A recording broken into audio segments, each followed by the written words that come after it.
Hello అందరికీ, బాగున్నారా? నేను కూడా బాగున్నాను. చాలా రోజులైంది వీడియో చేసి, కొంచెం లేట్ అయింది.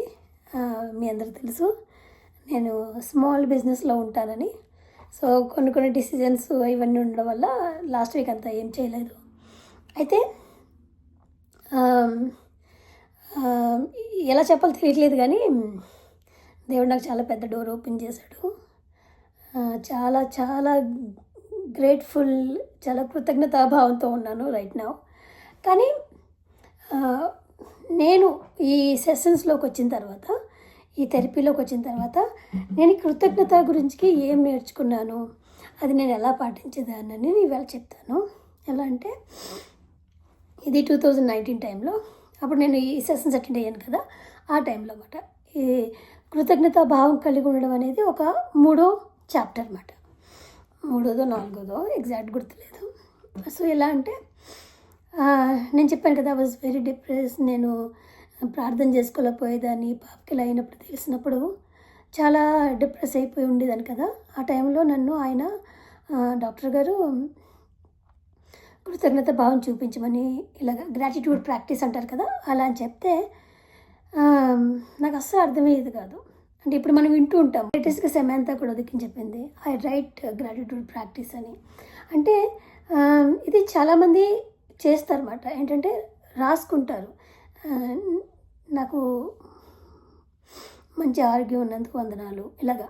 అంటే మనం వందనాలు అంటాం, కానీ వాళ్ళు జస్ట్ థ్యాంక్ యూ గాడ్ అంటారు, మరి థ్యాంక్ యూ యూనివర్స్ అంటారో తెలియదు. కానీ అంటే బీయింగ్ గ్రేట్ఫుల్ టు గాడ్ అన్నమాట. మనం క్రిస్టియన్స్ కాబట్టి మనము థ్యాంక్ యూ గాడ్ అని రాస్తాము. సో నేను అలాగే thank you God for good health, thank you God for the shelter.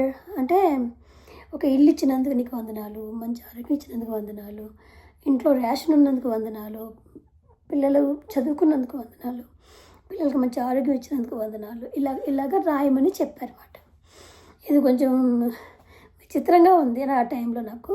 కానీ నేను చెప్పాను కదండి, నేను ఆయనకి, ఆ డాక్టర్ గారికి ఒక ఏసైకి ఇచ్చినంత వాల్యూ ఇచ్చానమాట నేను. అంటే నాకు ఆ వాక్యం వచ్చిన తర్వాత కదా ఈయన పరిచయం అయ్యారు. సో నేను ఈయన్ని అంత అలాగా, నేను ఆ డాక్టర్ గారిని నేను జీసస్ ప్లేస్లో పెట్టుకుని, he's not my Jesus plate, ఆ ప్లేస్లో పెట్టుకుని నేను ఆయన ఏం చెప్పినా నేను చేసేదన్నమాట. అలాగా. సో రైటింగ్ గ్రాటిట్యూడ్ అన్నమాట. సో నేను అలాగా నాకున్న ఎన్నాటి మీద ఫోకస్ పెట్టి నేను రాసేదాన్ని. అప్పుడు నాకు షుగర్స్ లో నేను చెప్పాను కదా. సో ముందు షుగర్స్ బెటర్ అయినాయి. అలాగా చాలా జుట్టు ఊడిపోతూ ఉండేది నాకు, అది కూడా సెట్ అయ్యింది. ఐరన్ లెవెల్ సెట్ అయింది. అట్లా కొన్ని కానీ అప్పుడు నాకు ఇంకా కొన్ని ప్రాబ్లమ్స్ తెలియదు అప్పటికి. నేను న్యూట్రిషన్ ఫుడ్ చాలానే ఫాలో అయ్యేదాన్ని, కానీ అయినా కూడా హెల్త్ బాగుండేది కాదు. సో అలా హెల్త్ సెట్ అయింది అలా మంచిగా. సో నేను అలా రాయడం మొదలుపెట్టాను. సో రోజు 10 విషయాలు రాసేదాన్ని ఇలా కూర్చొని. నేను ముందు ఫోకస్ ఎలా అంటే, మంచిగా హెల్త్ ఉన్నందుకు వందనాలు, ఇలా చెప్పి అది కాస్త 10 నుంచి 15 అయ్యింది, తర్వాత 20 అయినాయి. అలా అన్నమాట. ఆ కృతజ్ఞతాస్తుతులు చెల్లించుకుంటూ ఉండేదాన్ని. చెప్పారన్నమాట ఆయన, మా డాక్టర్. అంటే చూడండి, ఇది పాస్టర్ చెప్పాల్సిన విషయము డాక్టర్ చెప్తున్నారు. మనం పాస్టర్ గారు చెప్పినప్పుడు వినము. అంటే చెప్పే విధానం కూడా డిపెండ్ అయి ఉంటుందిలేండి, ఆఫ్కోర్స్ కదా. సో నాకు అన్నీ మ్యాచ్ అయ్యమాట. డాక్టర్ గారు, పాస్టర్ గారు మళ్ళీ మ్యాచ్ అయ్యి చేసేదాన్ని. అలాగా లేని దాన్ని బట్టి కూడా. అప్పుడు నాకు జాబ్ చేయాలని చాలా కోరిక ఉండింది. జాబ్ చేయాలని కోరిక అంటే అది కోరిక కాదమ్మా, అది అవసరం, నా బిడ్డకి అవసరం అది. సో నేను చేయాలనుకుంటున్నాను, కానీ ఎక్కడ చేయాలి, ఎలా స్టార్ట్ చేయాలి తెలియదు. సో మనసులో డిజైర్ ఉంది, కానీ ఏం చేయాలో తెలియదు. కానీ he said pretend has you have a job, okay అని చెప్తే ఇదేంటిది అనుకున్నాను. తర్వాత అదే మాట హీబ్రూ 4:4లో ఉంటుంది. మీరు ఎవరైనా సరే ఇది చదవండి. హీబ్రూ రాసిన పత్రిక 4వ అధ్యాయం 4వ వచనం. అంటే లేని దానిని ఉన్నట్టు ఊహించుకోవడం అన్నమాట. అది కూడా దేవునిలో. This is what it is the manifestation. This is what it is కృతజ్ఞత కలిగి ఉండడం, లేకపోతే కృతజ్ఞతగా చూడటం అని నాకు చాలా చాలా క్లిక్ అయింది. అప్పుడు క్లిక్ అయింది మాట నాకు. సరే ఇది చేద్దాం, ఇది ప్రాక్టీస్ చేద్దాం, ఇదే మేనిఫెస్టేషన్, అదే చేద్దాం అని నేను డిసైడ్ అయిపోయినా. ఎలా అంటే స్తుతి హ్యాపీగా ఉన్నట్టు, నేను కూడా హ్యాపీగా ఉన్నట్టు, నాకు జాబ్ ఉన్నట్టు ఇలాగ రాసేసుకునేదాన్ని నేను. నిజంగా లేనప్పుడు అది ఫుల్ఫిల్ అయ్యింది మాట నాకు. తర్వాత డే కేర్ ఓపెన్ చేయడం, హోమ్ డే కేర్. నేను హోమ్ డే కేరే కదా నాది మాట్లాడదాకా. దానికి పెద్ద లైసెన్స్లు అవి ఏం అక్కర్లేదు. ఒక 6-7 కిడ్స్ ఉంటే you can run without license also. నాకు బేస్మెంట్ ఉంది కాబట్టి నేను అది చేశాను, అది వర్కౌట్ అయింది.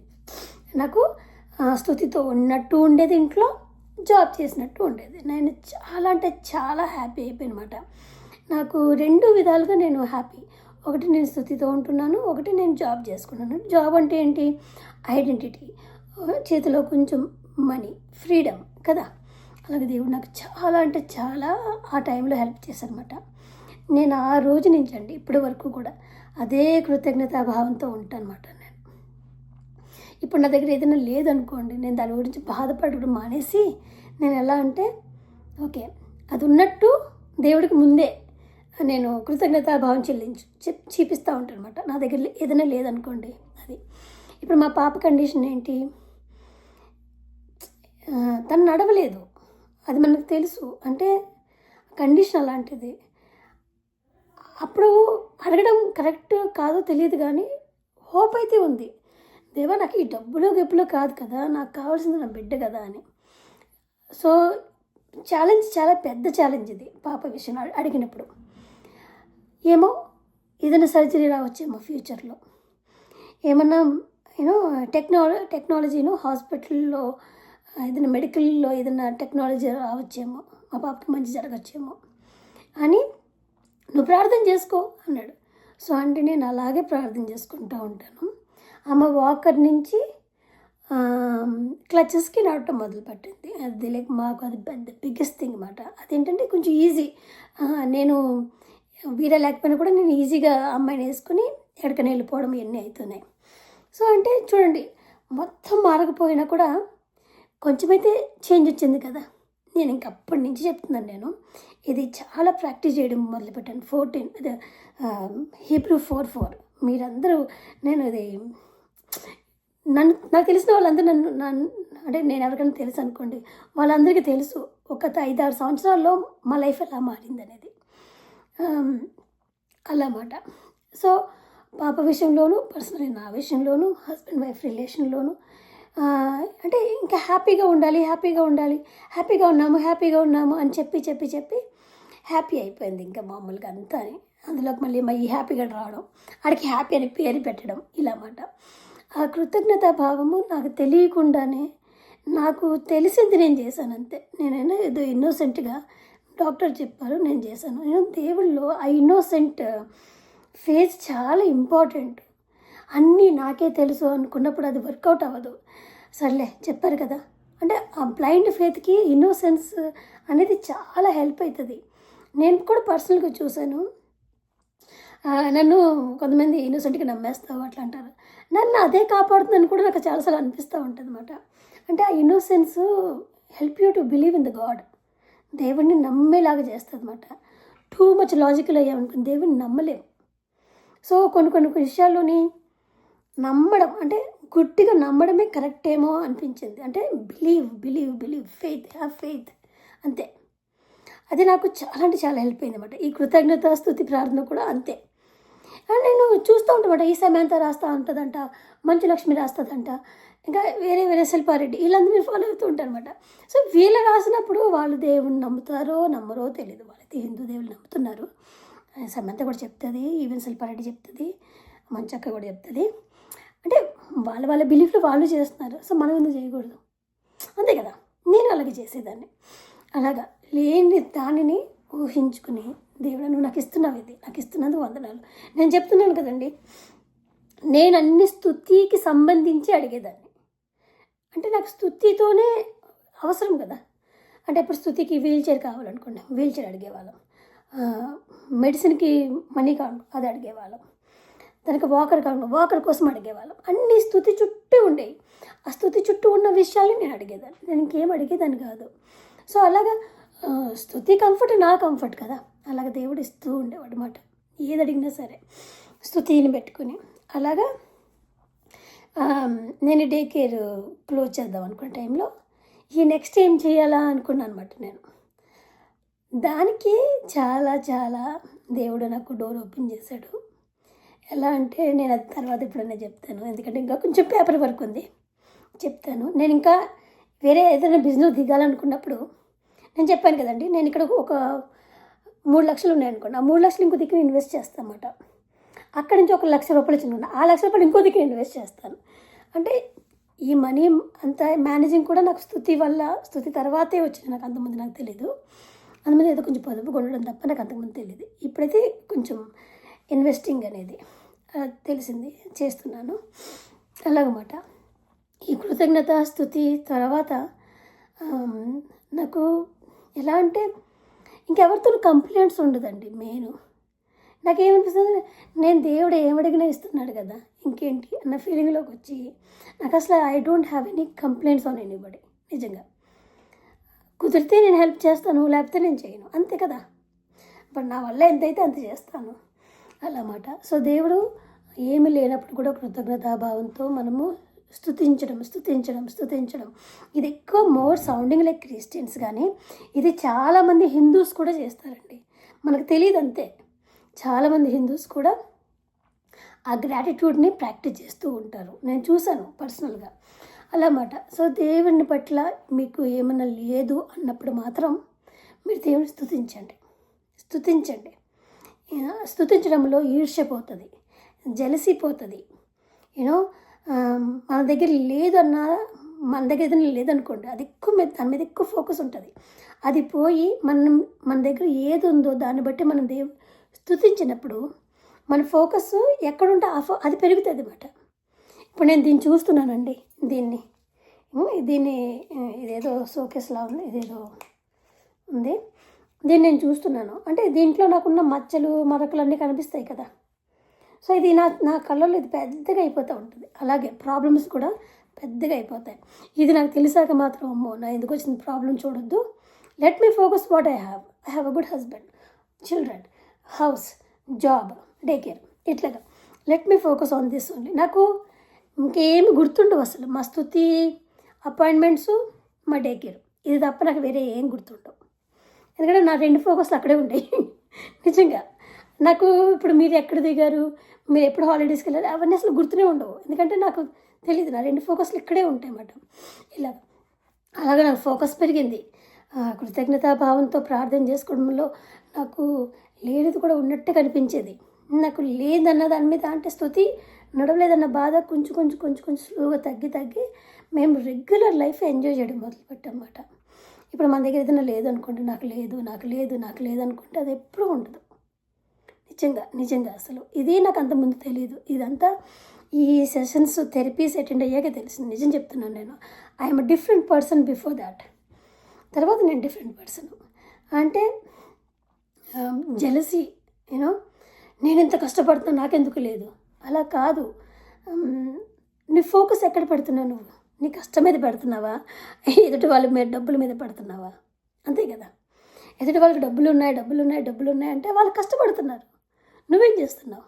వాళ్ళ మీద ఫోకస్ చేస్తున్నావు, కష్టపడడం మానేసి. అలా కాదు కదా. సో ఈ కృతజ్ఞతా భావంతో ఉన్నప్పుడు దేవుడు మనకి కొత్త డోర్లు ఓపెన్ చేస్తాడు. Because your focusing on the right things మాట. అలాగా నాకు దేవుడు 2 కొత్త డోర్స్ ఓపెన్ చేశాడు అన్నమాట. అలాగా నాకు 2 ఆపర్చునిటీస్ వచ్చాయి మళ్ళీ నాకు ఇప్పుడు.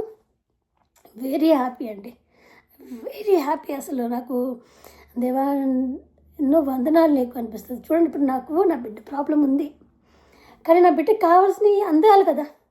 ఫర్ ఎగ్జాంపుల్ మన ఇండియా వెళ్ళినప్పుడు మేము నార్మల్ ఎకనామీలో వెళ్ళాము.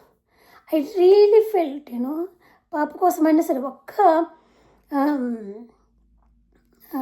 అదేమంటారు, అప్గ్రేడ్ చేయించుకోవాలి ఒకటన్నా సరే. నేను బిజినెస్ క్లాస్లో వెళ్ళాలి పాప కోసం ఒక బిజినెస్ క్లాస్ అయినా తీసుకోవాలి నెక్స్ట్ టైం వెళ్ళినప్పుడు, మనం ఎఫోర్డ్ చేయకపోతే అని అనిపించింది మాకు. అనిపించదా మరి పాప కదా ఇంపార్టెంట్. పాప ముడుచుని పడుకోలేదు అసలు, ఎంత కష్టమైపోయిందో. అంటే అవసరం ఉంది. నేను అనుకున్నమాట మనసులో, నెక్స్ట్ టైం వెళ్తే స్తుతి మట్టుకైనా సరే బిజినెస్ క్లాస్ తీసుకోవాలి అని. సో నేను ఇలా ప్రార్థన చేస్తానా, నాకు అలా డోర్స్ ఓపెన్ అవుతాయి.